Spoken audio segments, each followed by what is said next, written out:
This we ask to Christ our Lord. Amen. Amen. Thank you very much, Bishop Odeko. Council, if we're ready with this morning's witness, you may proceed, please. Good morning, Mr. Chairman, commissioners, and members of the audience. Mr. Osha, kindly bring in the witness, please.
I, Amadou Jogoh Sowe. Min Amadou Jogoh Sowe. Min Amadou Jogoh Sowe. Do swear that. Miɗo huɗo. I'll speak the truth. Ko gonga mi halta. The whole truth. Gonga rek. And nothing but the truth. Mi halta ɗo ko wona gonga. So help me God. Yo Allah wallam.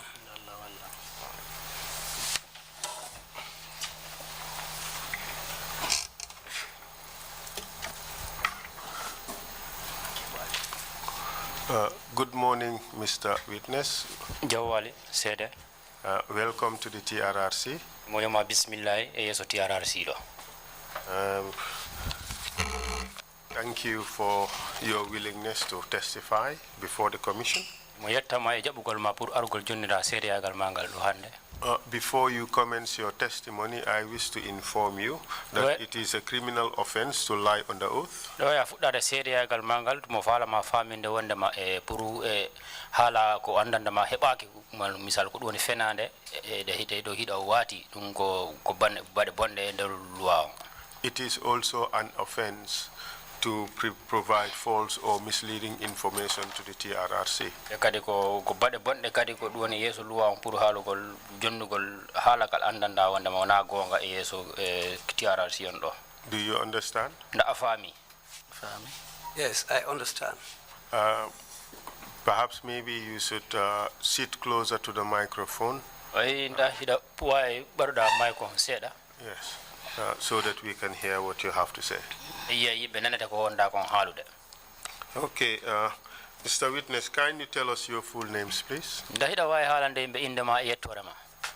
Amadou Jogoh Sowe. Amadou Jogoh Sowe. What is your date and place of birth? I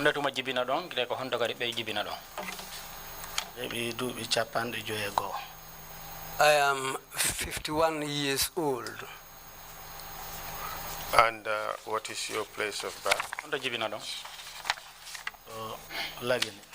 I was born in Guinea, Conakry. And being 51 years old, you were born in 1969. 1969. Yes, that's it. And you said you were born in Guinea Conakry, correct? Yes. When did you first come to the Gambia?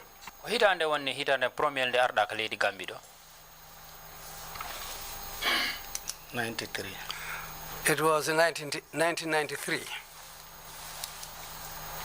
And could you and what did you do when you arrived in Gambia in 1993? Honno wadu don gila ardon ka leydi Gambia do don hitande wietende 1993. I was a trader. You were born in 1969. You said you came to the Gambia in 1993. When was the first time you ever came to the Gambia? We da wanda mako 1969 jibina da te 69. 1969 ko nan hitande jibina don. Joni arda e leydi Gambia du wonde 1993. Joni ko hitande honde woni ni hitande ido ndende arda ka leydi Gambia do ko dum woni landade. 93. I came here in 1993. Where did you grow up? Honto njandu don. Bundu. Bundu. How old were you when you lived in Bundu? Gende ma hodu don Bundu ko duubi jel hebuno don. Ko mi duubi no gay go. I was around 20-something years. So when you first came to Gambia, you were already 20-something years. Hino wa ini gilande ma arda leydi About Gambia. 24 years. Gilande ma no wa ini gilarande ma ardon leydi Gambia no wa ini hari on hebi duugi no gasi e ko nay fawli. Yes. In your statement here, I have it as that you migrated rather to the Gambia while you were a teenager. That's not correct, is it? Owi statement ma du woni halama ka jondirda kan ko winda kon bo yiton no windi wonda ma ari ka leydi Gambia do hari ka payku. On tuma I habani taw duubi no gay. No, me be duubi no gay. Yes, when I came here I was 20 years plus. Okay, so it's not correct that you were a teenager when you arrived here. No wa ini ko winda don ko wigol wonda ma ko arayno da do ka payku dum do wona gonga. Where did you live before you moved to the Gambia in 1993? Honto hoduno da do arde Gambia do 1993 ko honto hoduno do. Time do wonde baba Liberia. I was staying with my father in Liberia. And did you receive any formal Western education? Nda am ajangi jangugol porto. Oh, min ko Quran jangi. No, I read the Quran. And when you moved to the Gambia in 1993, what did you do? Kinende ma hodno sottu don ardon leydi Gambia do hitande wietende 1993 ko hondu waddo. I started trading when I came to the Gambia. In what? E hondum e sengo hondum wadi yeyeno do. Mi yeyi do goro mi yeyi do bofo. I started by selling cola nuts and eggs. And as at 2015, what business were you doing? Hitande wietende 2015 ko business façon hombo wadayno don. Aymi do yeyi de Costa Road. I was selling around the coastal road area. And you know a person called Abbas Jaju? Hinda hidandi waji wietedo Abbas Jaju? Yes, I know him. Could you tell us how you came to know him? Dahida way halande be ko honno hebondirda mako ha andondirdon. Very briefly, huh? Nder rabbina hatan ara jutinani. Mi andu Abbasi nder ko mi jindata ko men fotti tay himo mo moƴƴina affaire kaydiji visa. Well, I came to meet him when I was selling things on foot, going and coming. That's the time when we met, and I learned that he used to help people to prepare visa for them. Yawgol Turkey. People who wanted to go to Turkey. No, me andirim. This is how I came to know him. Have you had any business dealings with him? Nda amedi hebidire mako business. Yes.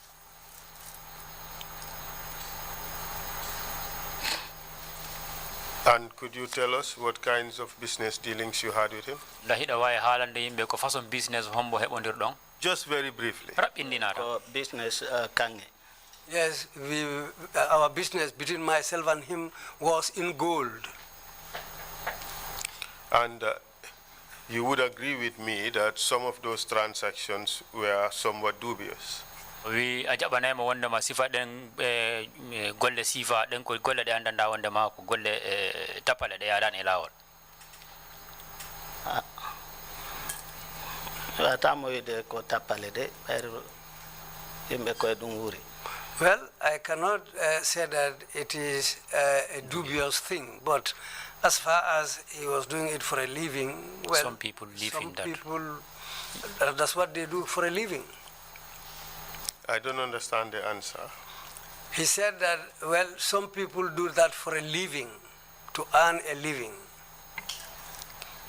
What I am saying is that those gold transactions involved some element of fraud. wi ko o woni ko wiwde sifa ɗen on business sifa natugol e mum sengo feccere e mum ɗum noon haray ko tappale woni e mum feccere nden fof haray ko wona ko feewi woni e mum kana woniri. Yes, that's the way it is. And in 2015, did you have occasion to travel out of the urban area to Basse? wi hitande wiyede 2015 nda heɓuno arsike on pour ya hoɗoyɗa ka nder leydi ɗo ka dowriji to. Yes. And can you tell us what happened during that trip? nda hiɗa wawi haalande yimɓe ko honɗum waɗuno e ngal koɗungal ma ko yarunoɗa ka dowri to ka nder leydi ɗo ka dowri. Ko kam yehi ka dowri ko sukano wiye Saydou Sow. The reason why I went for that trip, I have a colleague or a friend called Saydou Sowe. O noddi mi bimbi. He called me in the morning. Wi mo faala e me yidu. And he said he wanted to meet me. Inni mo mi ala ɗo miɗo woɗɗi. I told him I am presently far away from you. O wi ko lero mo mi artata min mi andata o. He asked me, when do you think you will be coming? I said, well, I don't know as yet. Woni ha ka fana o nodditimmi. And we waited until around 2 p.m. He called me again. What was his reason for calling you? on ɗum woni anniye makko on ko taki o koluma. On sa o wawlali. Initially, he didn't tell me anything. Say, I woni ha desert on noddilan. And he called again around 2 o'clock. But did you have a working relationship with him? nda on Seydou hiɗon heɓondiri musidal yaye e golle ɗen. miɗo andimo ka Abbas mi andimo kanko woni ka damal bureau makko. Yes, I knew him at the place where Abbas used to do his trade. In fact, he's the guy who sits at the door of Abbas trading place. And he called you several times. Did he at any stage tell you what he needed you for? a wi wonde mo noddima laabi ɗuuɗiɗi nda o haalannoma ko honnungo faala e jungo ma. O haalananno. Yes, he later told me. What did he say? honnungo wi'uma. O innilan Abbasi no nelimo e an. He told me that Abbas has sent him to me. Neni ko honno nelma. I asked him, what did Abbas send you for? O wi mo jogi kesuje hiɗa jooɗi ka yaasi de alaka ɗe woni mo faalalan yo mi wallu mo yandi mi arananamo ɗe. He said there are certain boxes out of his office which were placed outside, and he wants me to come and collect those boxes from the place where they are presently placed. Mi innimo nini miɗo woɗɗi miɗo ka laawol. I told him, as I told you, I'm very far away from that area, but I am on the way. Mi innimo joni miɗo mari gorejo ton no wi'e Wuri. Then I told him that I have a junior there called Wuri. My age mate. I have an age mate. I have an age mate. On say Suka. gorejo. Okay. Called Wuri? Wuri, yes, somebody called Wuri. Then I said to him, wait, let me call Wuri so that he can come there and you see him. Okay. Why were you called to come and take these boxes? Ko nun taki onoduma pour ara jettong di duma di kesuji. Konon tungon no dirila hala nila. Wi ko Abbas wi mo yo nodang. Well, he didn't explain anything. He just told me that Abbas sent him to call me to come and remove those boxes from there. At this stage, where was Abbas? On watu dong hondo Abbas hari. Abbas no NIA. Abbas was at the NIA. What was he doing there? Hondo wada no ka NIA tong. Ay be arresimo. At that time, he was arrested. What was he arrested for? Hondo taki be nangimo. On say me anda on say kondo be nangirimo. At that time, I didn't know the reason for his arrest. Did you later come to know the reason for his arrest? Nda ka sakitoro ndunga andu no ko hondo taki be nangimo. Me andu no. Yes, I later came to know. And what was the reason for his arrest? Hondo taki be nangimo. Ko affaire mbudi. He was arrested for money. Was it for money or was it for money doubling? Fi kale zinda ko fi be wecho be kale zimbe du be yimbe be jonna be yamira wonda ma men jonde do sa joni men du men dudi na mambudi madin ko weta money doubling. Min ko fi mbudi mi andi parce que bayri mi hewti ton ko say mi andi sa hay say do ko noddi mi ko hala nimi wana Abbas nelimo ko kanko tun ani noddi. Well, I cannot explain, I cannot categorically say it was because of money doubling, but it was the time when I reached there. In fact, I came to discover that Abbas didn't send Saidu to call me. They were just a little bit distressed. That's why Saidu decided to call me. Then I learned that Abbas was arrested because of money. Whether it was money doubling or I was not clear. They didn't make that categorically clear to me. Mr. Witness, just speak the truth. Halu gonga on down. Me hala go. I will tell the truth. Abbas was arrested for money doubling, correct? We Abbas ko nangira kon ko duoni weta ko money doubling. Hey. Yes. Thank you. Jara. And you were called to help conceal some of the materials used in that process. Oui. Those included the boxes. Oui.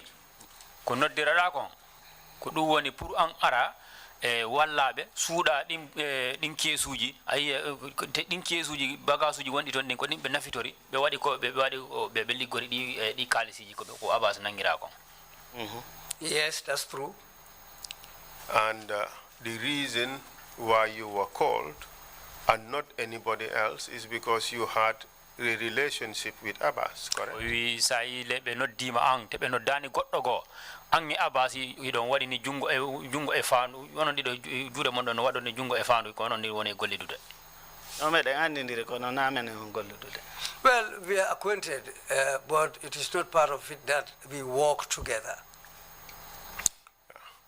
On that transaction for which he was arrested, your testimony is that you were not working together with him, correct? Munda hino wa ini ko nangira kon e anko sede yagal ko wonda ko hollire do ko duwoni wiida wonde ma ange makko on ala e gollidude.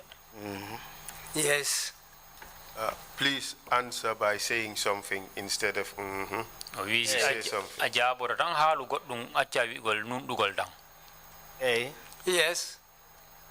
So it is your testimony that on that transaction you were not involved at all. We joni ko wonda kon gas jodida do ko wonda kon e sedida do ko duwoni Abbas ko nangira kon duwoni on ko nangira kon ko wonda ko e jondire do ko duwoni an tawaka e mum. Hey. Yes. We will not concern ourselves with that. We would just focus on the things that happened to you after you returned to Banjul, correct? Oui. Okay. Commission nini wana ko men hajaka e ma angon kono ko hebu ma kon gende ma immorda Banjul ko dum commission hajora. After after several calls you received from Seydou, did you eventually return to the Combos? O wi gilandama o Seydou nodduma laabi ɗuɗuɗi ndakka sakkitor num a ruttiti no arɗa nder leydi Kombo. mi arno mi Yes. yewtuno ga 6. Yes, I came and I arrived in Kombo here around 6 p.m. And tell us what happened when you arrived. joni ɗa wawi haalande yimɓe ko honɗum waɗi gilandama hewtuɗa leydi Kombo. As Saydou no dilam As far as it was Said who called me, min mo joni honto wonɗa when I arrived in Kombo, I asked him, where are you? o wi mi aro ha ton table Alibaba. He told me to come up to the point where they call Alibaba's stone table. At this stage, had you already spoken to Wuri or not? o wi o wattuɗo nda haldi e o wiyeteɗo wuuri nda ko hono. Hari mi haldi e wuri. Yes, I had already talked with Wuri. And Wuri, what is his full name? wuuri ko honɗum woni inde makko nden tigir. Madu wuri ba. Amadou Wuri Ba. Where did he live? honto o hoɗi. Ko ɗawol hoɗuna Sinthiou Alaji. He was resident at Sori. Sinthiou Sori. What relationship did you have with him? on wuurijo ko honɗum woni hakkude mon. Tawo ari ka kango jippi ka galle am. When he arrived here, I hosted him. So, and what did you tell him? ko honɗum wi'uɗamo.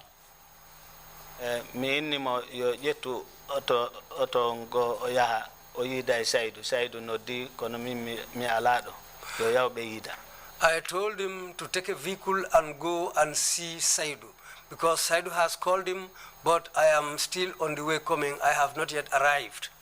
Was he only to go and see him, or was he to go and collect the boxes that were used by Abbas in his money doubling dealings? o wi nda koyo yahu tan o yiida e wuurijo wona na koyo yahu tan o yetta o yiida o Seydou pour ɓe waɗa feere ɓe suuɗa ɗi keesuji ɗi andandama wondema Abbas ko ɗin nafitorayno ko moƴƴinta ɗi kalsiji kon. Koyo yawɓe yiida ƴetta keesuje ɗe.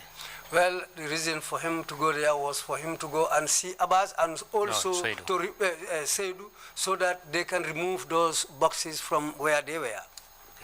So,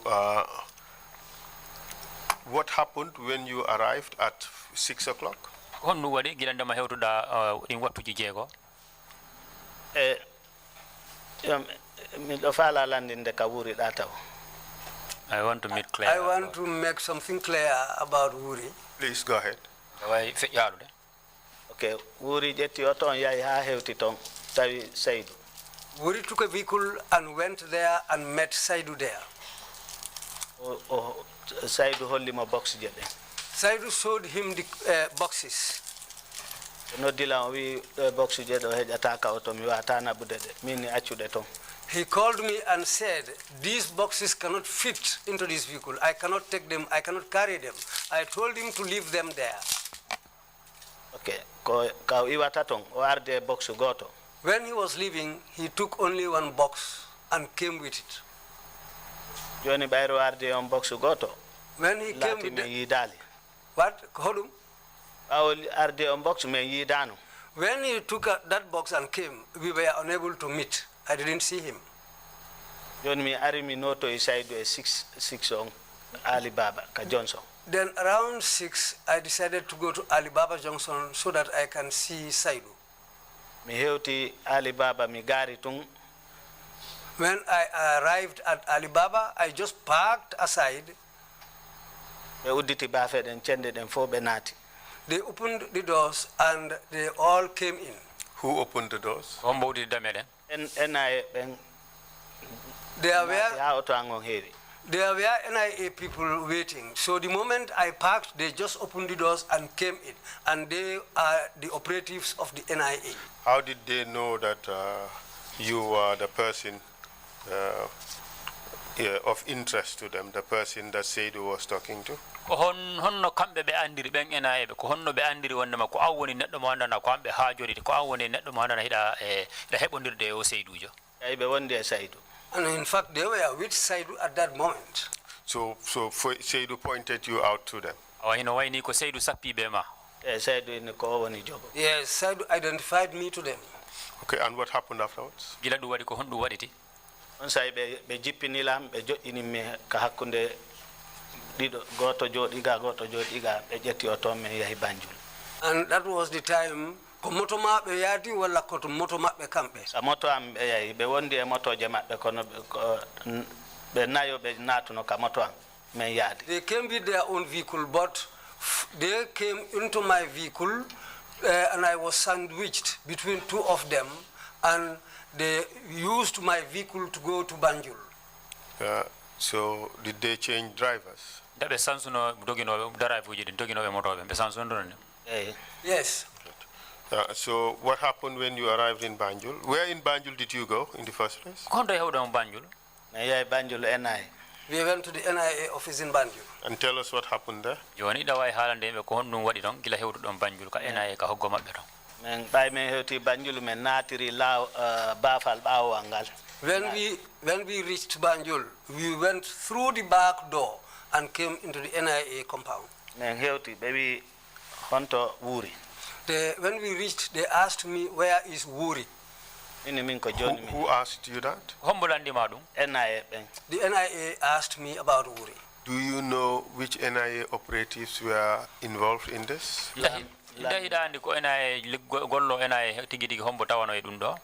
Dabo. Lamin Dabo. No. Basirusi. Basirusi. Balde. And Balde. Do you know Balde's first name? Balde dandi indama kone. Is he I cannot remember the name. Is he the same as Alassane Balde? Kanko wete Alassane Balde. Me anda indene minko Balde to me andi. I don't know his name really, but I just know that they call him Balde. Proceed, please. Yeah, that way you halaka. Group bi parce que ba men nati men taw NIA ton no heewi tef. And there was a group because the moment we went into the NIA compound, there were many of them around.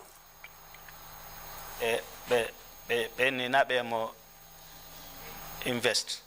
They said, let them take me to a place called Invest. That would be the investigation unit of the NIA. Investigation. Yes. Proceed. By me ya men nati e bureau. Tay bureau no don. Men e udditi bafal go. Tay suudu go no ka sa udditi bafanga anata ton e chambre on fop plafond on leading jimmangal fop no penta bode. Well, after we went in to a room, they opened another inner door where we went in, and that inner room, the whole of the room was painted in red. Was there anything prominently displayed in that room? Si ana gela na don da ayuno to kandere sudu don ko anda na hino desi na ma hino darna kandere sudu don. Yes. Tawno ton tabal njandi. I met a metal table inside the room. A robinet. Plus a standpipe. A machine masirdu. And an electrocuting machine. The machine they use, an electric machine they use to electrocute people. Can you give us a description of that machine? What does it look like? Machine dahida way halande be ko hon o way. Machine. On machine non kay fondo mi wata andutude parce que kaminati don tayna piji di mi on darde ko kambe mi suti. Well, mi ala mi natu no don mi andude tay mi acciti andude ko laabe ba mi nati. Well, when I went into that room, I became disoriented. I saw wires and some other people, but my main concentration was on these people who were inside there. Was the room well lit, or was it not? Well, come again, let me do question. The lighting in the room. How was the lighting in the room? O sudu ndar tong ko honno tong no nibiti nda hino lampuji no hilo hubba. Lampu no hubba tong. There was a bulb on inside the room. Was it well lit, just like here, or hino not? jalbi no misal do no wa ini nda hino jalbiri no do jalbiri ni. Lampu no jalbi. Yes, the bulb was bright. Okay, good. Proceed. And how many people were in the room? Ko yimbe jolo wonno ka If you can remember. sida wayi manditade. Nga tamantade hari ɓe ɗuuɗi. I cannot remember because there were many of them. Proceed, please. Da wayi ƴettude ɗo. Ɓe wila mi holluɓe ka wuuri woni. Min nini mi anda ka wuuri woni. Ɓen si mi hollali ɓe ka wuuri woni, mi hollay ɓe joni. They asked me to show them where Wuri was. I told them I don't know where Wuri is presently staying. They said to me, if I don't show them Wuri, they will show me something. On say ɓe ƴetti ɗuma handcuff jeɗen ɓe handcuff illa ɓaawo. And that was the time they handcuffed my hands behind me. Ɓe fuɗɗi bantade lam. And they started beating me. Ɓe piilan ɗon ha ɓe piilan ha ɓe yo min joni hande wara tolla may mi holla on ka wuuri hoɗi ɗon. The beating was so hard that I told them, okay, don't stop the beating, then I will show you where Wuri is. What were they using to beat you? On ɗum ɓe wonno e nafitorde ko ɓe lappiro e no makon. Woɓɓe ko juuɗe, woɓɓe ko ɗuma hoy jankoy wa koy wa silvani kono sa waɗi koy ni a yehi koye yeƴo. Well, the materials they used to beat me, some were using their bare hands, but some of them had something in their hands which were flexible, but they looked like metal, but they were flexible. These are the things they used to beat me up. Do you know what is called leaf? Ndahiɗe ka andi ko ɓe wiyata kon leaf. No. All right. Okay. But was this this tool that you talked about, was it made of rubber or was it made of metal? Ko wonda ko wiide ni ko ɓe wonno kon nafitorde. wire. Ko ɓe wonno kon nafitorde hiɓe lappama nda ko poore ɗum moƴƴinira nda ko jandi ɗum moƴƴinira nda ko fiil ɗum ko fiil. Kon jandi ɗeppinandi ni ndi tappa ha ndi ɗeppiɗi. It is, I think it is made of metal, but it has been made in a way which made it flat and flexible. And what else was used, if you can recall? Si feƴƴi ɗin ɗon ko haalɗa ɗon kon ɗum kadi ɓe wonno e nafitorde ko ɓe wonma kon e lappirde. Ɓe jogi kadi ko wa poreji wonduɗi wa comme jandi no nder ton. They used rubber, but this type of rubber has metal inside it. No fil courant ni. Just like an electric wire. When you were being beaten, were you sitting down or did you lie on something? Gila ɓe lappayno ma nda ko a jooɗino nda ko goɗɗum e hoore goɗɗum walinoɗa. Tabal. It was a table. And how did you get on the table? Honno ɓe waɗiri ha ɓe hewtimma ka hoore tabal. Kamɓe wallini mi. They took me and placed me on top of that table. Were you tied to the table? Haɓɓunoma ka dow tabal. Yes. With what? E honɗum ɓe haɓɓirma. Ɓe jogi ɓoggi. They had ropes in there. They had ropes which they used to tie people with. Did he say center? Belts. Center. That would be belt, right? Yes, they looked like belts, yeah. That's right. Do you recall who did that? Ndahiɗa wawi manitade ko hombo waɗi ɗum. Lamin Jata. Group Mako. And his team. This Lamin Jata you mentioned, is he different from Lamin Dabo? O Lamin Jata mo wiɗa ndahi mo serti o wiyeteɗo Lamin Dabo. Lamin Dabo mi falju. I made a mistake. It's Lamin Dabo. You had earlier on mentioned two other individuals, Basiru Si and Balde. Were they also involved? Ɓawo a haalino no yimɓe ɗiɗo ɗum woni Basiru Si kañum e yettede Baldejo. Nda kamɓe kadi ɓe tawano ka tapiyugol ma. Ɓe tawa kono Basiru Si noon ɓuri lan tampinde. They were involved, but it was Basiru Si who was more instrumental in the beating. No seeɗa ni o warami. He nearly killed me. And for how long were you beaten when you were placed on the table? Bilandema ɓe wallimma ka hoore tabal e piyugol ma ngol ɗum jetti wattuji jeeɗuɗi ɓe piyama. Mi wonno ɗon ko ɓuri leer goto e ko fawi. It was more than 1 hour when they were beating me. Did you sustain any injuries? Nda gila ɓe piyuma ha ɓe pari a heɓuno e gañande e ɓandu ndum. Moƴƴa no. Yes, I was injured. Can you describe the injuries you sustained? barame de heɓuɗaɗe dahiɗa wayde hollirde haalirde yimɓe ko honno ɗe wawno no ka yitere an ɗo feccino. Well, in front of me, on my face here, part of somewhere there was a split on my face. Cut? A cut. Yes. Jungo angon ɗo kadi komi waɗayno ko mbayɓe accitilamɓe yo min yaw ka ɗaɓɓitoygo wuuri ɓe ittuno ceenon kami ɓe naaɗi ɓe mi tuɗi jungo ango ɗum an jandini naati ɗo.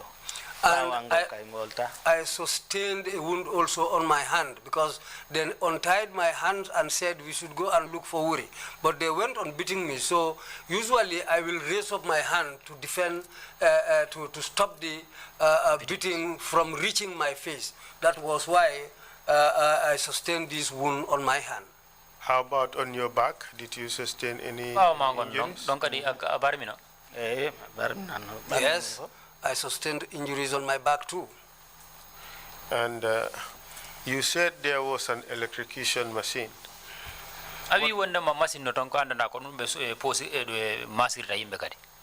Was it used at all on this occasion? At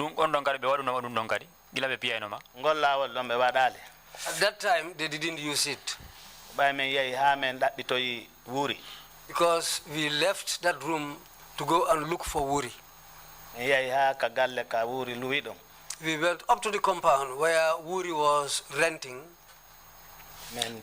Was it the same day? It was the same night.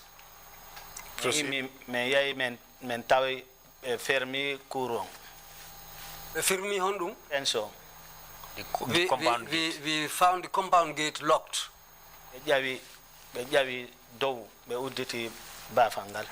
They decided to scale the fence and went in and they opened the compound gate from inside. We went inside and I identified Wuri's room to them. They struck on the door, they knocked the door. And there was a stranger in the room there who came here to seek for treatment. Where did he come from? He came from Guinea. How old was he? Well, he was an old man. He could be 80 years old at that time. 70. He could be 70 years old at that time. Okay. They took him. They threw him on board the pickup. Then we went back to the NIA. Do you know why they picked him? The old man?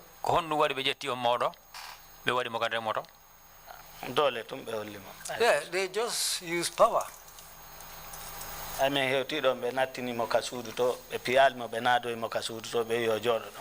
When we arrived at the NIA, they didn't beat him, but they took him to a room and told him to sit down there. Was it because they couldn't find Wuri, so they took him instead?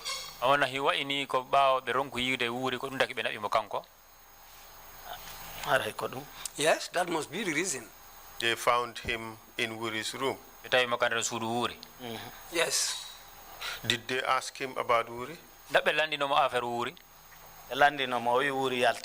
They asked him, but he told them Wuri has gone out. Okay.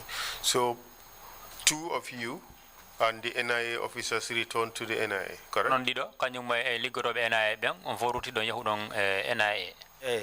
Yes. Yes. And what time did you arrive there? We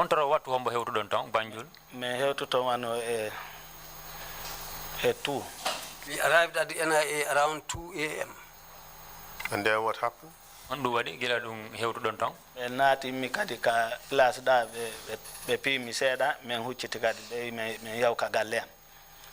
went in, we returned to the room where they beat me before, and they beat me again and said we should go back to my own room.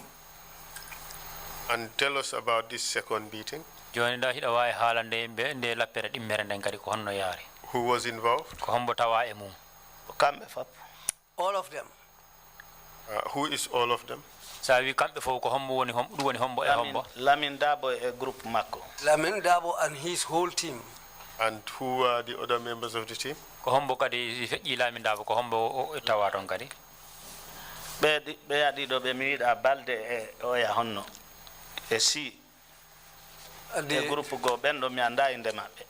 Basiru C and the man whose surname is Balde, and there were some others, a group which came. I don't know their names really. Okay. Tell us about this torture. How did it happen?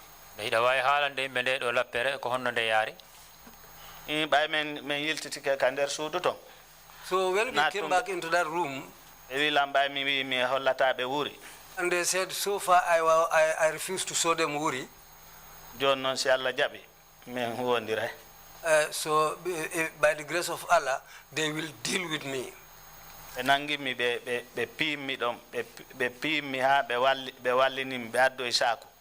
I was beaten so severely that they placed me down and they went and brought a bag.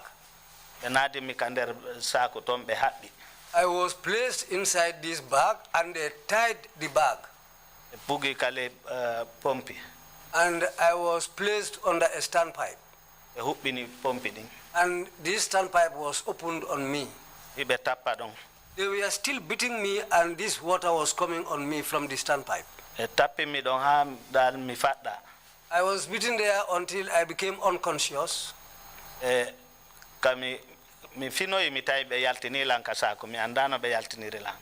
time I became conscious, the time I woke up, I saw myself outside. I didn't even know the time they took me out of the bag. By that time, when I opened my eyes, I so Abbas standing. Saidu was there. And somebody else called Kamara. Ibrahim Kamara. And all of them were so severely beaten that you can just you can know by looking at them.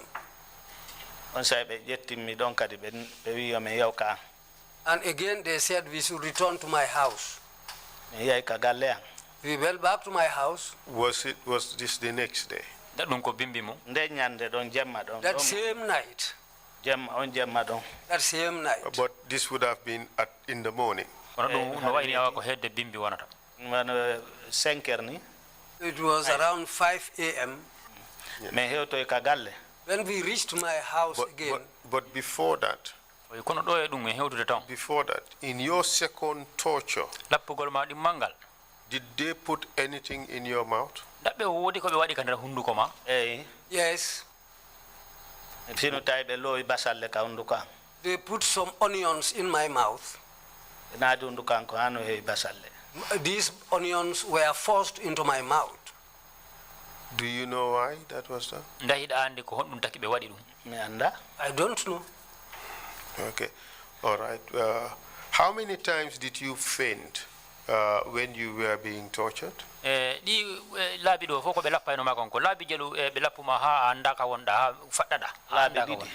was on 2 occasions that I fainted. And the first time was when they put the onion in your mouth, correct?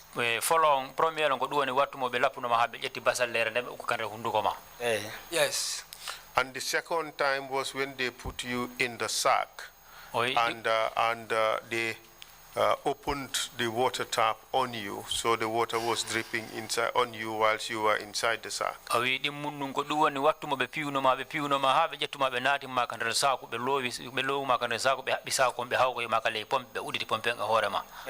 Yes. Tell us, how did it feel while you were inside the sack and the water was coming onto you while you were in the sack? How did it feel?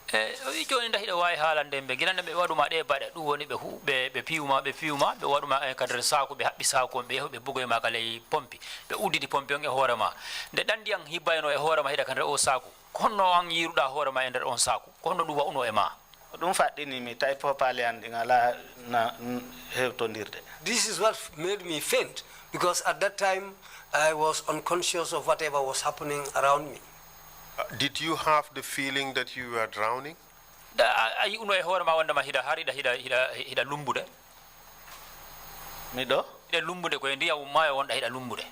ɗon kay kami wonno ɗon no hulɓini. Well, at that stage, it was really scary. No, the question is, did you have this sense while that was being done? Did it feel like you were drowning? O wi ko lande ko ɗum woni gilande maɓe waɗuma e on saku wi ndiyanda no hibbo e ma nda ɗum arno e nder ma mi e ma nan wawma ni koye maayo wonɗa hiɗa lumbude nder kay miɗo wawi wasi mi yoloto woni. Yes, it exactly looked like somebody who is drowning. Okay.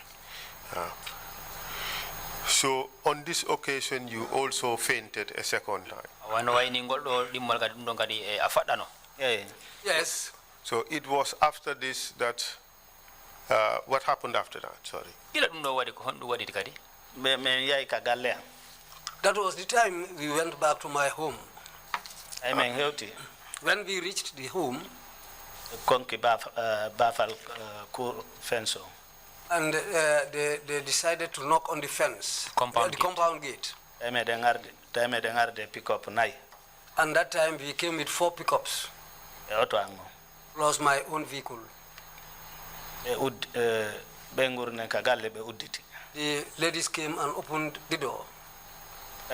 tawi baba no waali toon. In fact, my father was lying inside the compound at the time. ɓe yalti. They came out. ɓe fuɗɗi haalude min no baba acce ɓeɗo ko haaju maɓɓe addi ɓe. They started talking, but I told my father, no, you just keep quiet. These people are here for their own business. yilan tum mawɓe fuɗɗi wullude.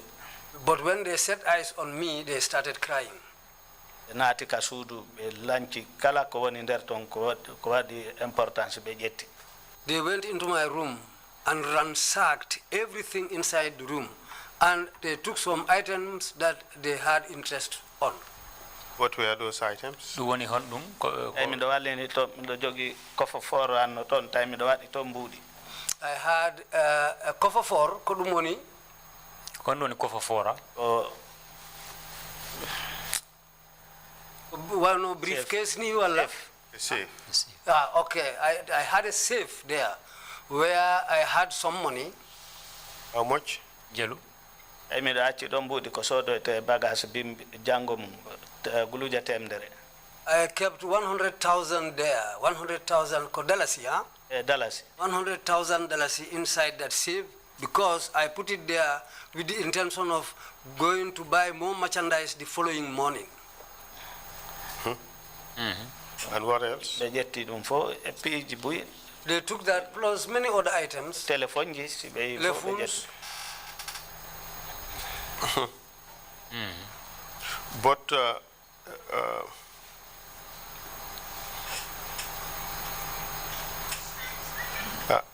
but before then, before all this happened, did you see Abbas? o wi ɗo e ɗum ɗo fof waɗude nda a yiwno o Abbas. No. You still have not seen Abbas? ha joni a yiyani Abbas. eyi sina kaɓe piimi sakke torum num ha kaɓe waɗimi ka saku kaɓe yaltinimi ka saku ɓay mi fini mi yi Abbasi Ibrahima Camara Saydou Sow. The only time I saw Abbas was when they put me inside that sack and put me under the standpipe. So I fainted. But when I woke up, I saw myself out of the sack. When I opened my eyes, that's the time I saw Abbas plus Hombo Ibrahima Camara Saydou Sow. and Saydou Sow were standing. That's the only time I saw Abbas. Did you have a conversation with them? nda a yewtudude e maɓɓe. o Abbas ko haala wota wi wolamɓe ka wuuri woni taɓe ware. Abbas told me only one thing. Tell them where Wuri is before they kill you. Did he say why you had to show them where Wuri was? nda o haalannoma ko honɗum taki o wi'uma wondema ya haalanɓe ko honto wuuri woni ɗo e ɓe warudam nda o haalano ko honɗum taki o wi'uma o ɗum. o laali de. No, he didn't tell me anything except that. Did they tell you anything about a box? nda ɓe haalannoma affaire keesu. eyi ɓe haalanno la box mo a wuuri joggi on yomi holluɓe wuuri o yaltina box. They asked me about the box that Wuri took. That's why they said, let me show them where Wuri is. And as a result of that conversation, what did you do? Joni edo dum non edo nda yewtere ko hebududa mabbe on ko on duwaduda men noddi be number wuri on soni. Then we called Wuri's telephone number and the phone rang. We keso angal no wali e sudu don yahanengal.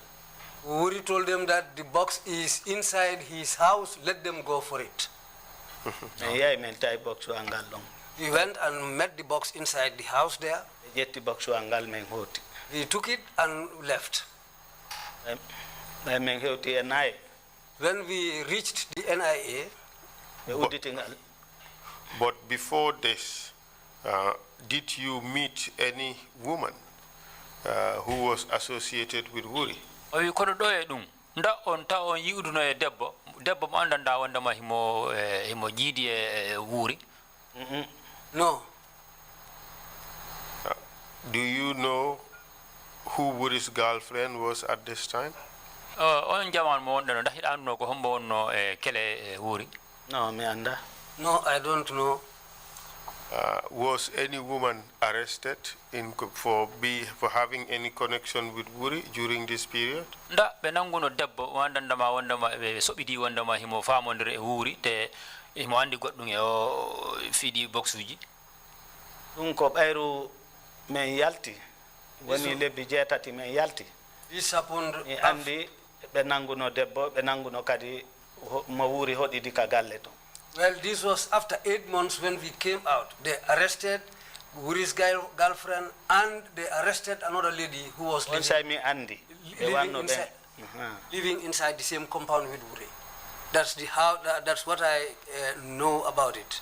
Okay, so your story is on this particular occasion, after all these beatings, you were told that they're looking for the metal box that was taken away by Wuri.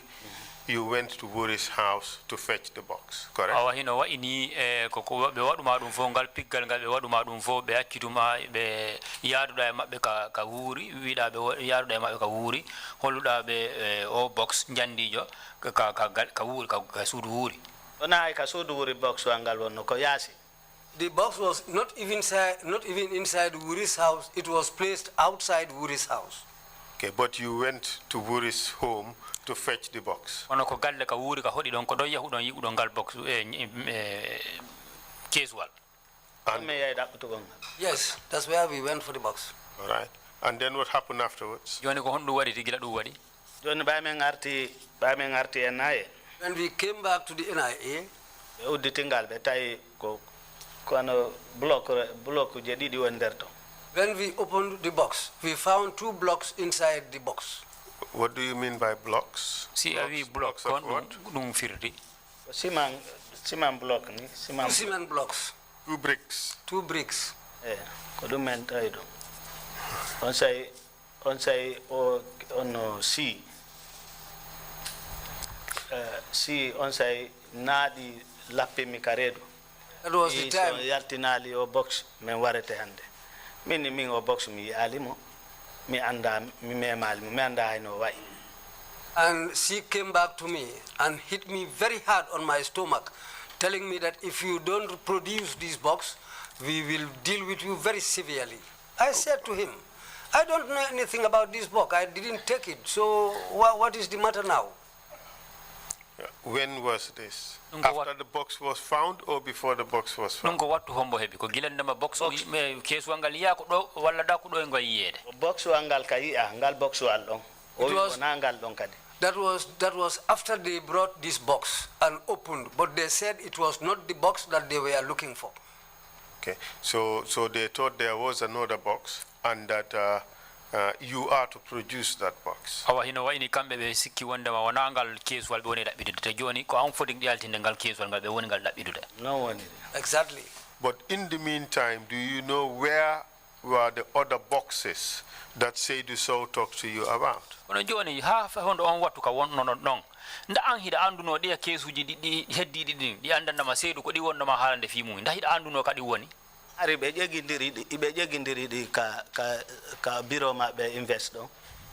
And at that time They brought these boxes. They were placed on top of each other in their office where they call Invest. So this other box that they were asking you about, you did not know anything about it? Awa hino wa iningal do case wal ngal be addingal ngal be o malanda de fi mungal anga anda hay fusi e maggal. Yes. This Lamin Dabo, do you know his whereabouts now? O Lamin Dabo jo ni ka wondo ndahida andi ko honto o woni? No. Do you know whether he's still at the NIA? Ndahida fami wonda ndah ni ha joni himo liggo NIA? Mi anda. No, I don't know. How about Basiru Si? Basiru Si no? Mi anda. I don't know. How about Balde? Balde no? Balde o medi fottude Banjul. Balde, we met in Banjul on one occasion. Ha men salmondiri o wiye mawɗo yafode wona minen kadi wona golle an. Then min yamira. he apologized. He apologized to me and said to me, well, please forgive me. We also were acting on orders. It was not our own will that we were dealing with. We were doing these things to you. At the time you were being tortured at Invest, What mobile lappa no ma on ko beeta don Invest? do you know who was the head of that office? Ndahida anduno ko hombo wonno yeso on office don ko beeta don Invest. Min ko Lamin Dabo de mi andi kanko e team makko piñ. Well, what I know about the whole thing is Lamin Dabo and his team were the people who tortured me. Okay. On this occasion, when you returned to the NIA with the box from Wuri's house, you opened it, it contained only 2 bricks, and you were again attacked by Lamin Dabo. What happened afterwards? Wi joni ngol don lawol gilandema yahudon ka wuri to addo don ngal kesuwal addo be addi kesuwal ngal be udditi kesuwal ngal ko be udditi ngal be tawi ton de birke didi joni gilande be udditi birke dan joni o lamindajo o hippi e hore ma kadi ko hondu wadi te gila dum wadi Don ɓayɗum ɗo gasi ɓe ƴettimi noon ɓe naɓoyi ka suudu ka ɓe tawi ɗon Abbasi en Buuba gollowo custom. Then after that, they took me out of that room and took me to another room where I found Abbas and a man called Buba who used to work at the customs. Camara, Saidou Sow, e yimɓe buy. Plus Kamara and Saidou Sow and a lot of other people. Yes, proceed. On say ɓe accimi ɗon ha bimbi subaka ɓe ari ɓe ƴettimi ɓe naati ka laptani maɓɓe ɗon.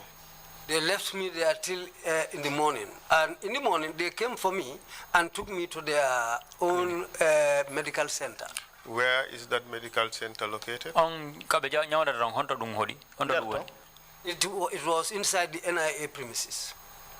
And why did they take you there? ko dum taki be na uma ton I ñawndugol ko ɓe barmini ko.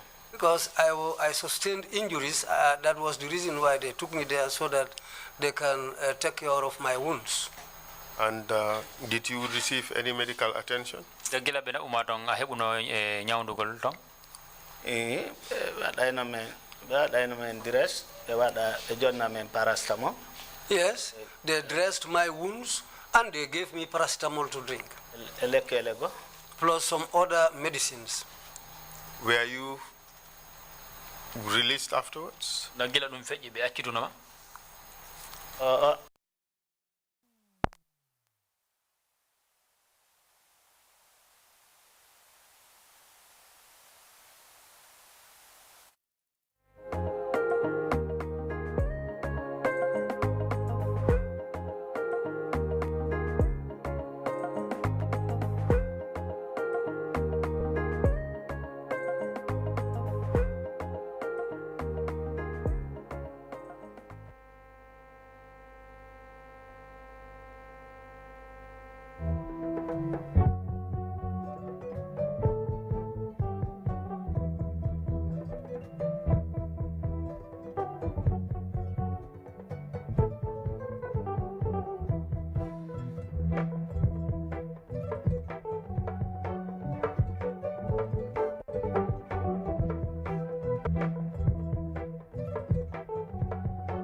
stabbed from behind. Some boy don't know, good people are to find. You will never know till you get stabbed from behind. A real bad man, I never talk too much. Snitch a friend, Batman, who will salute. Loyalty, that's what's up. Bad man, I salute. You know, boom, some boy are too corrupt. No, plastics man, I've seen a lot who was in a same skin what me talk about. And look at all the real niggas want me say big up. From Brixton to Kingston, that thing turn up. Run the record. Some boy don't know, good people have to fight. You will never know till you get stabbed from behind. Some boy don't know, good people have to fight. You will never know till you get stabbed from behind. Nowadays friends will turn the enemies. From basic school to the primary, high school, then battle finally. Memories spread away, can remember me. Then you better watch your enemies closely. Better choose your friends wisely. And leave the rest with your almighty. Can be no bad mind, it's ungodly.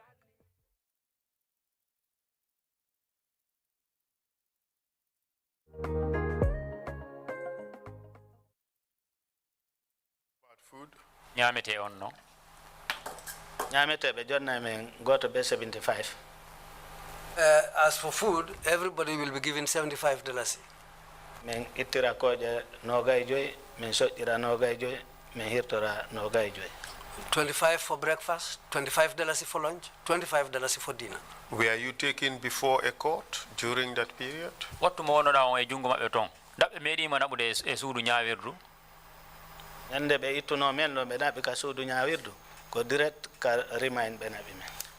The day they removed us from there, we went directly to the remand wing at the prison. So you are not taken before a court Awa hino ni be naban during that 7 months of detention? dille bijedi di fondo non da jungo mabbe meda mana bude suudu nyawirdu. No, they didn't take us to any court.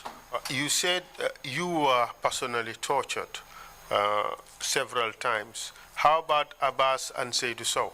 Awi wanda ma Anything an happened to them? awi wanda ma an tigi e hore ma Allah pama labi dudude joni non o Abbas non kanyum ma Seydou Sow ben non ko ben kadi da wodi ko be wada Abasi men wonno berne nyande tay o piyama de be nyande mi finuno kam be tilanka sako kami be don tay ko piyabe ha ban mum boni. The day I was put in a sack, after I woke up, I saw myself out of the sack. When I opened my eyes, I saw Abbas and the others standing. Just by looking at them, you will know that they were severely beaten because you can even see it on their bodies. Kadi me wondo ha nyande sappo September. We were there until on the 10th of September. Aroyi 3. They came around 3 o'clock. Jeti Abbasi, They took Abbas, jeti Saidou, they took Saidou, Nabi. they took them away. Aybe artiroibe. But when they were brought back, Aybe pia ha balima belim fapono boni. again, all their bodies there were injury marks on all their bodies. Do you recall who took them? da hida wawi mandiraade ko hombo ari be jetti be don nabbi be Ay andi be mari sécurité be hewbe tom be sansondiray. Sécurité jogo ar tun jetti be. Me andi town. They used to change duties. These people were picked up by other members of the same operatives who worked there and taken away, and they were dealt with and brought back. Ay be hewti men wulni ndiyam me jettay be acci ton kitila me baransi modo mi itti time do jogi tricot onda we goto mi itti onno mi wada ka ndiyam mi hama mi dabba be hebino be manore ha weti be nabbi be kadi kala tan. Well, when they were brought in that night, because they were so severely beaten that when they came, as far as there was a kettle in the room there, I decided to warm some water for them, and I took a soft cloth, which I took to dab their wounds on their bodies so that the bleeding will stop. Then after some time, when the bleeding stopped, we stayed until in the morning when they were taken. And in the morning, they themselves came and picked up these people and took them to the hospital. Was this the only time you know that these two individuals were tortured, Abbas Jaju and Seydou Sow? Dako watu dan wonno watu mo andan a famu da wonda ma Abbas Jaju kanyum may Seydou wonda ma be piyama ko watu tan woni mo anduno da be piyaga ko mi Seydou rigiti an kon kono ko be wolani mi kon parce que Abbas nanga woni balde tati simimi nanga tayo tampi. What I witnessed and what Abbas later told me was, because Abbas was arrested 3 days before I was arrested, but what I witnessed was this time when they were tortured, as I said. While you were at the NIA, did you see other people tortured, apart from Abbas and Seydou? What mo wonno da on NIA si feji Abbas kanyum may Seydou nda yiwu yimbe wobbe wonda wobbe be andana ma be piyama ton kadi. Kame wontonde me yiwada be ditenton buy kono piyabe bano meneme pirano on saido mi ali. Well, there were many people detained who I saw being brought in there. But the beatings that we endured or the beatings that we encountered, I didn't see any other person being treated like that around the area where we have been detained. During this period, did you come to encounter any of the senior officials of the NIA? What for mo wonno da ton on nda wattu heɓike mo andandama wondema a hawrondiri ma a fewtondiri e ɓe yimɓe yeesoɓe maɓɓe ɓen woni yeesoɓe maɓɓe NIA toon ɓen. Eyyi ñande julde o wiyeteɗo Yankuba Badji o arno ton e kanko e garduɓe mo ɓen. Yes. Kamen won ton.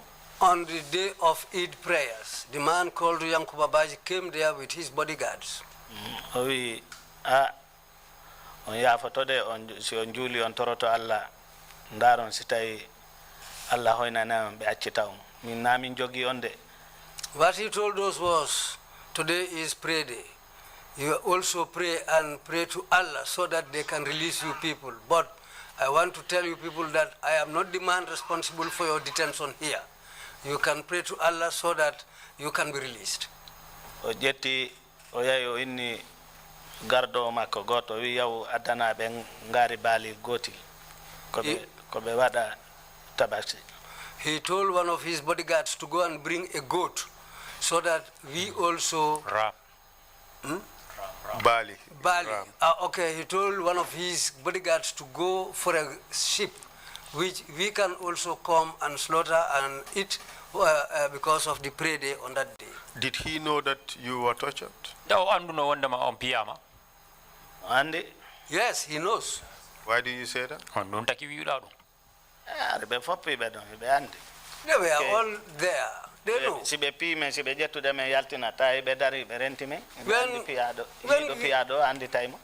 After these tortures we went through, when sometimes they are taking us back, we used to see them standing and they will look at us and know what we've gone through. And that includes who? All the heads of that place. On that day, nobody slept there. They were all standing outside the rooms at the NIA compound there. Like who?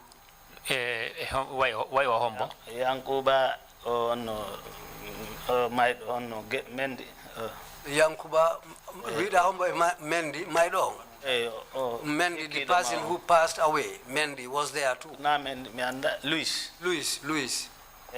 On not on Suka before I read me anda in the bend only do me andi in the Mbako Beoni or I know these two people's names, but they are genius. All of them were there. Good. And this old man who was taken from Wuri's house, what happened to him? Oh, Maudo, mo andan ma wanda hibe jetti mo kan rasudu Wuri. Ko hondu wadi mo? Moto le budget de mo jodi to. He was there. They kept him there for 7 months. You told us about Wuri's woman having also been arrested, his girlfriend. Could you explain that? Awi halani do yimbe wonda makadi wuri jo makon kadi be nanguno mo nda hida way halande yimbe seeda e fi wondon kadi on do mi anda No, mi yali kaw nanga mi tawaka kaw nanga. Then I didn't witness her arrest, and I was not at that time in their hands when she was arrested. So this is why I don't know what happened. Okay. So after 7 months at the NIA, you were transferred to remand. And then what happened after that? bilandama hebuda lebbi jeedi de jungo mabbe bilandama din lebbi jeedi di timmi be yetuma ka don be nabir maka kaso janoto ko hondu waditi E won ton kadi lebbi didi. We stayed there for another 2 months. Me hebi bel. And that was the time when we were bailed. Were you prosecuted? dabbe nyaawuno ma Be nyaawno me. Yes, we were taken to court. And what was the outcome? ye nyaawora nen ko honno tajira Nyaawor ndem be jokku ha de balde do. Ne bali ko be taji nyaawor ndem sikki rowan. The trial went on until last year. And what was the outcome? honno tajira Be wi men be acciti men parce que oya jojo wi wo kanko o yali hunde ko wata men jogirade loi on forçay mo yo accutu men e kadi o acciti men. The judgment that the lawyer the judge said when he gave judgment, he said that, well, he has not seen any evidence why they should keep us there. So the only thing he can do is follow the law and release us. Ay ba hay lawyer ang on tigi taymi baari meden ton lebbi fayda lebbi jeena mi hebali ko mi yobamo ko mi fuddi mo tun hani mi gaynal mo yobude. Even my lawyer, I was unable to complete his payment because we were there for all these 9 months. I cannot even continue paying him. Ke hay galle ko kaydi galle ko mi beelira kon no tomba ko lawyer on do andi hande o yahanali bayri mbudi makko din timmali.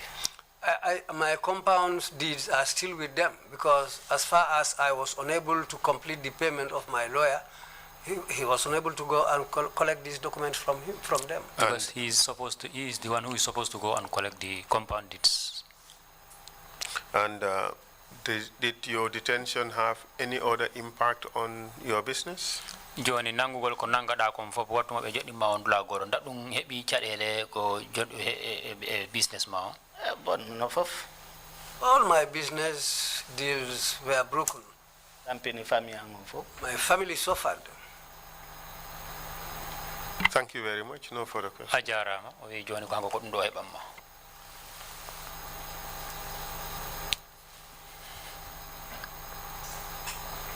Thank you, lead counsel. Thank you, witness.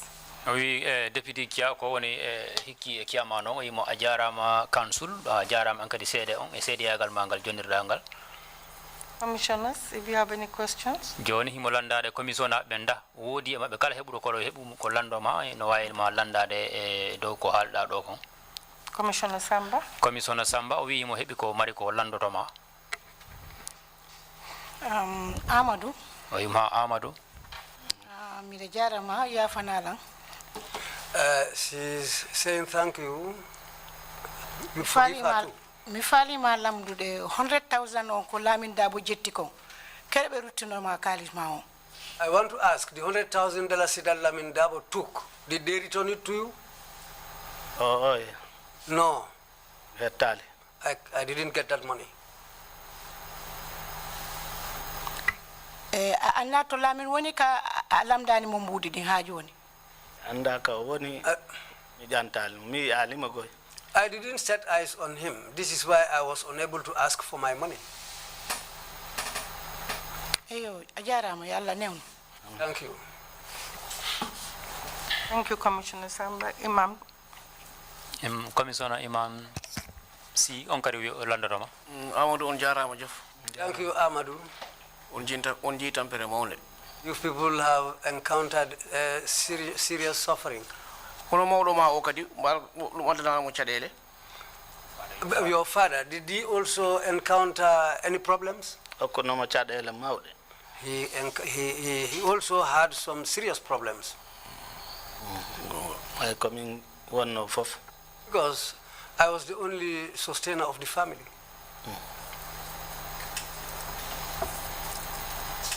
Thank you, witness. Yeah, My question is in relation to your title deeds. If the lawyer could not retrieve them on your behalf, Sita lawyer o wawani yahande din kaidiji. why did you not go to the, how do you call it, NIA to ask them for yourself? Kodum hadima yahude NIA pour lamda dumen fi din kaidiji. Ko bay hadim ya NIA kay bayda hay mi rewi ka damal mabbe do mi ndari tato na fi mi heb mi ala on fit ha ni na to golto NIA, I'm so scared of them. Even when I pass their compound gate, I daren't look around that area. I'm still afraid of them. Kadi ko high court mi bela wona kamabbe.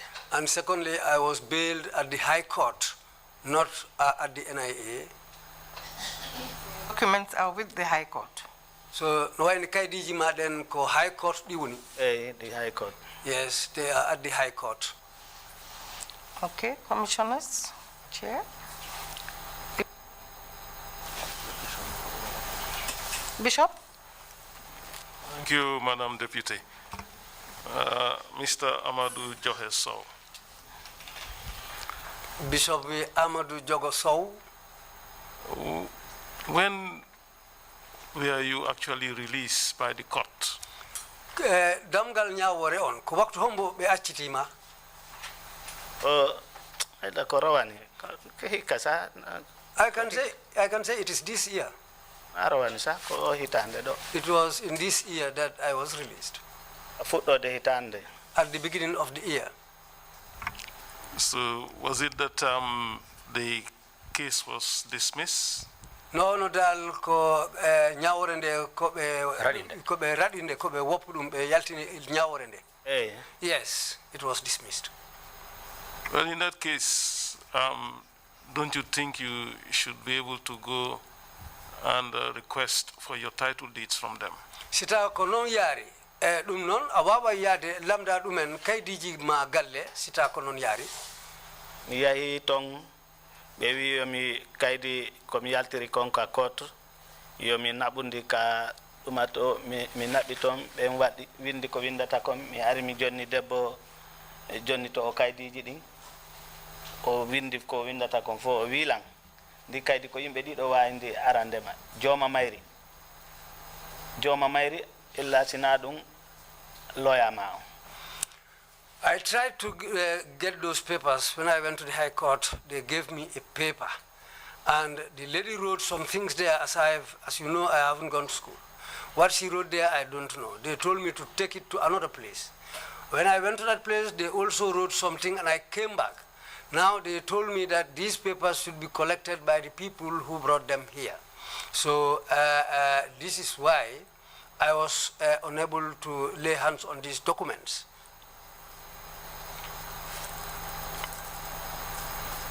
Thank you. If there are no further questions, witness, you can address the commission if you have anything to say. Thank you.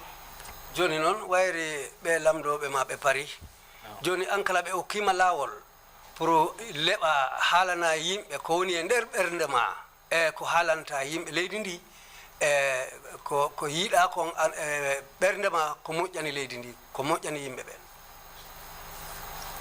Komi wawi de yimbe leydi TRRC on holli jama on golle moƴƴe.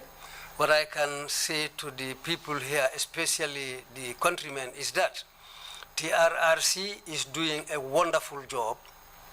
E holli jama on kala ka wonda hidamari gonga ma on sa woli no moƴƴe ma. And they really showed the people that if people really have their rights, and it is the people's rights to speak the truth, whatever happened, let them always be truthful. And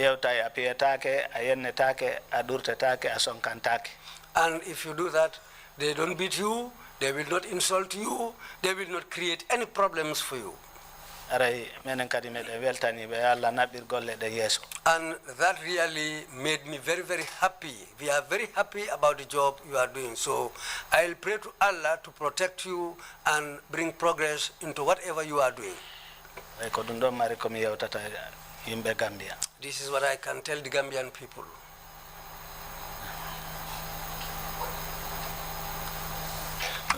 Thank you very much indeed, Mr. Sowe, for your testimony. We'll take a 30-minute coffee break and come back at 12:05. Sorry, thank you, Deputy, for deputizing me.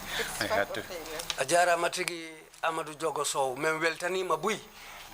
Ko jabuda kon pour ara okira sedeyagal ma men weltani ma dum don menen kala meden ma nyagana. Sorry, I had to take an urgent phone call from Geneva. Sorry. But anyway, thank you so much. I'm at 12:05. We come back. Meeting is adjourned.